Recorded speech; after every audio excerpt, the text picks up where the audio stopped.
This country is literally destroying the middle class. Like, do we even have a middle class anymore? Or is it just like the haves and the have-nots?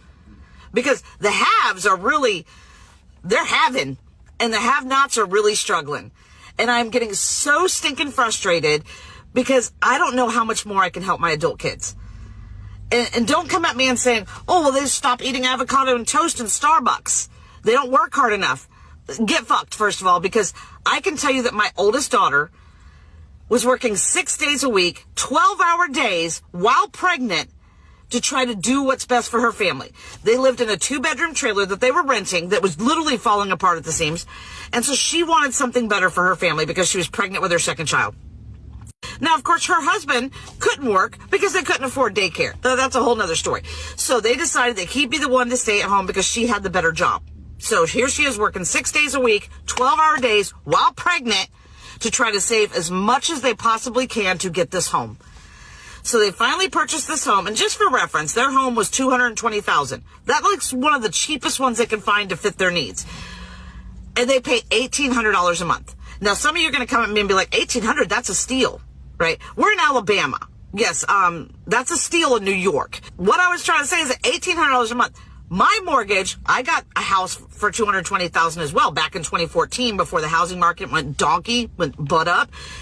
My mortgage is only $1,100 a month because my interest rate was so much better.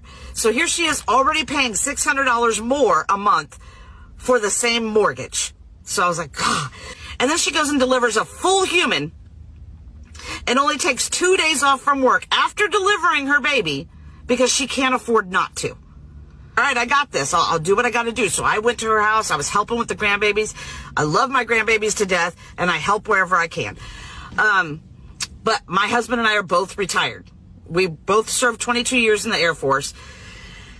And then I worked six years corporate, and I saved all my money in that 6 years to get us out of debt so that we could retire. Our retirement is just enough for us. Like, we do not make Kardashian money. Our retirement basically lets my husband and I live. And now it's like, here she did try everything she could to get into this house.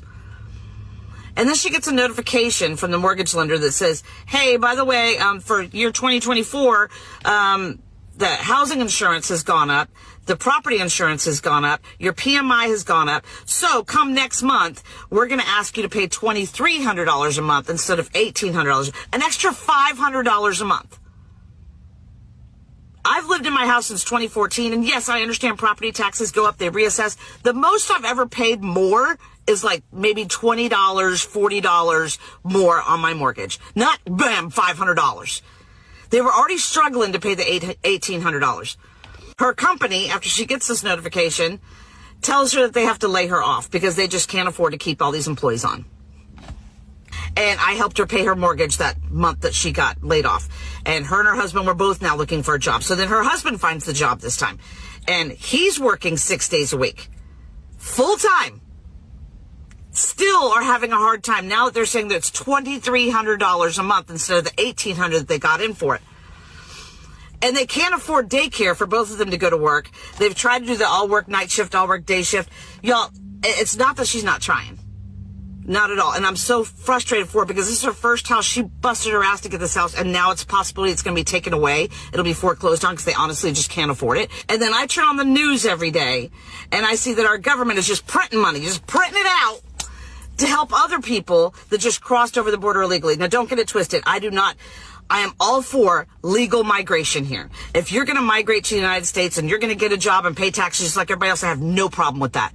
But how the hell is our government printing money, because that's what I feel like they're doing, just printing money or stealing it from us through taxes and everything else, raising everything in the world. I was proud of this country, and now I'm embarrassed because this country just doesn't give a shit about the people that are struggling.